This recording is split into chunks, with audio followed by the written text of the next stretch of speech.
नमस्कार, न्यूज़ डंका में आपका स्वागत है। दोस्तों, कल इजराइल ने यमन के सना इंटरनेशनल एयरपोर्ट पर हमला किया। इस हमले में कुछ 46 लोगों की जान गई, कुछ इंजर्ड हुए। लेकिन सबसे बड़ी बात यह हुई कि WHO के चीफ टेड्रोस इस हमले में बार बार बचे, या फिर ऐसे कहे कुछ मीटर वो आगे पीछे हो जाते तो आज उनका राम नाम सत्य का कार्यक्रम होता।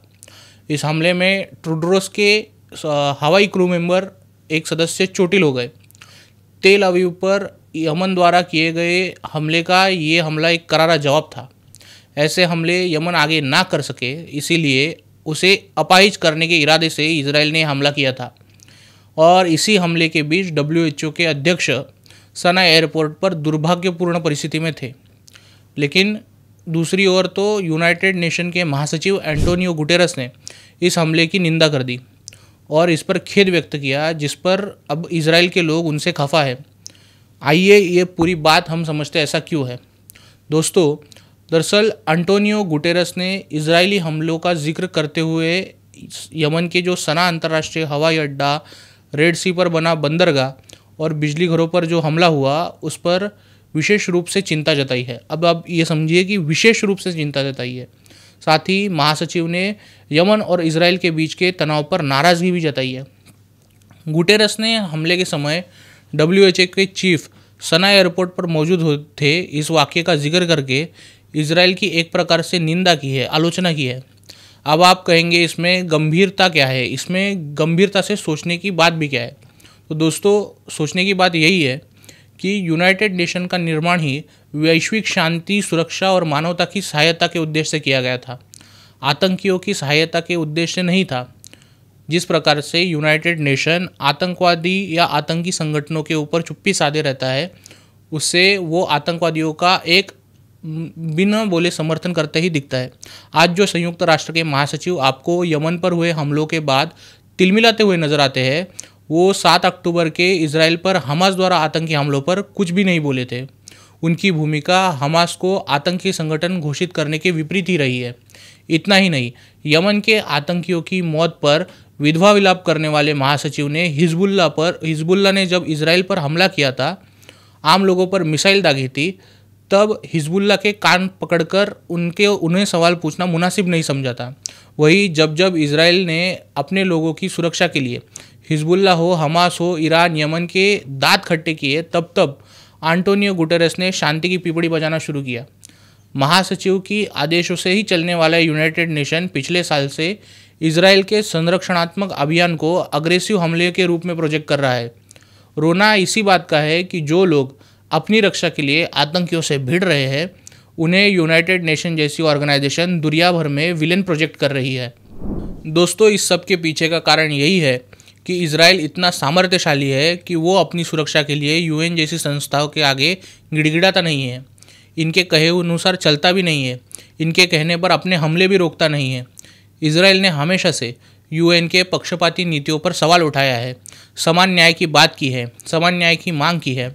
कई लोगों को इस बात का भी पता नहीं है कि 7 अक्टूबर को हमास के आतंकियों ने इजराइल पर जो हमला किया, उसमें यूनाइटेड नेशन की एक संस्था है UNRWA, UNRWA, उसके 9 कर्मचारी शामिल थे। बच्चों का अपहरण, निहत्थे लोगों पर अंधाधुंध गोलियां चलाना, औरतों को निर्वस्त्र करके मारना, ऐसे जघन्य अपराध में इस शांति, सुरक्षा और मानवता के लिए स्थापित संगठन के कर्मचारी शामिल थे। इस वाक़ये के बाद इजराइल ने बिना किसी गिल्ट के UNRWA के आतंकियों पर भी हमले किए, जिस पर यूनाइटेड नेशन आंसू टपकाने लगा। जब इजराइल ने CCTV फुटेज के ज़रिए यूनाइटेड नेशन की ऑर्गेनाइजेशन को एक्सपोज किया, तब जाकर UN ने कर्मचारियों पर एक्शन लेने की बात की। वही गुटेरस की लगातार नेतन्याहू और इजराइल विरोधी भूमिका के बाद उसे अवांछित घोषित कर दिया, यानी इजराइल में कदम रखने से भी बैन कर दिया गया। मानो इसका बदला लेने के लिए ही गुटेरस ने इंटरनेशनल क्रिमिनल कोर्ट के जरिए बेंजामिन नेतन्याहू और इजरायली रक्षा मंत्री के खिलाफ अरेस्ट वारंट निकाला है। अब बात यही है कि इजराइल द्वारा कल का हमला भी यमन के हमले में दर्जनों इजरायलियों के घायल होने के बाद का जवाब था, उसका बदला था। लेकिन UN महासचिव के लिए इजराइल ने किया हुआ हमला निर्ममतापूर्ण था, खेदजनक था, निंदनीय था। ये बातें साफ तौर पर दिखाती है कि UN महासचिव एक पक्षपाती व्यक्ति है, जिनका इजराइल के प्रति व्यवहार सौतेला है। और सिर्फ इजराइल ही क्यों, महासचिव की ऑर्गेनाइजेशन आज तक बांग्लादेश में हिंदू समाज के नरसंहार पर कोई एक्शन नहीं ले पाई है। लेकिन जिस सीएए में बांग्लादेश, पाकिस्तान, श्रीलंका के हिंदुओं को नागरिकता दी जा रही थी, उस पर यूएन के पेट में मरोड़े उठ रही थी। वही यूनाइटेड नेशन को भारत द्वारा 370 हटाने के बाद भी पेट में दर्द उठा था। यूएनएससी की मीटिंग बुलाकर भारत को घेरने की उन्होंने कोशिश की थी। महासचिव गुटेरेस के कामों को अगर हम देखें तो मानवता, सुरक्षा, शांति के प्रयासों से अधिक सज्जन देशों के हितों में उंगली फंसाना उन्हें ज़्यादा पसंद है। इसीलिए मोदी जी ने इस साल के बजट में यूनाइटेड नेशन को दिए जाने वाले फंड में सीधा 50% कटौती की है। यूनाइटेड नेशन जिन कारणों के लिए बनाई गई थी उनमें वो लगातार फेल हुई है। यूएन आज तक डीप स्टेट, गृह युद्ध, आतंकवाद, इन मुद्दों पर लोगों को सुरक्षा की गारंटी ही नहीं दिलवा पाई है। यूएनएससी में भारत के प्रतिनिधित्व को बार बार नकारा जा रहा है। इसमें भी कहीं ना कहीं यूनाइटेड नेशन के महासचिव शामिल है। ऐसे में भारत ने भी ब्रिक्स, G7, आसियान, क्वाड जैसे संगठनों को महत्व देना शुरू किया है। सवाल उठता है, अगर महासचिव सज्जन देशों से और पीड़ित देशों से इस प्रकार सौतेला व्यवहार करेंगे तो यूनाइटेड नेशन की क्रेडिबिलिटी क्या ही रह जाएगी। कमेंट सेक्शन में ज़रूर बताइए। नमस्कार।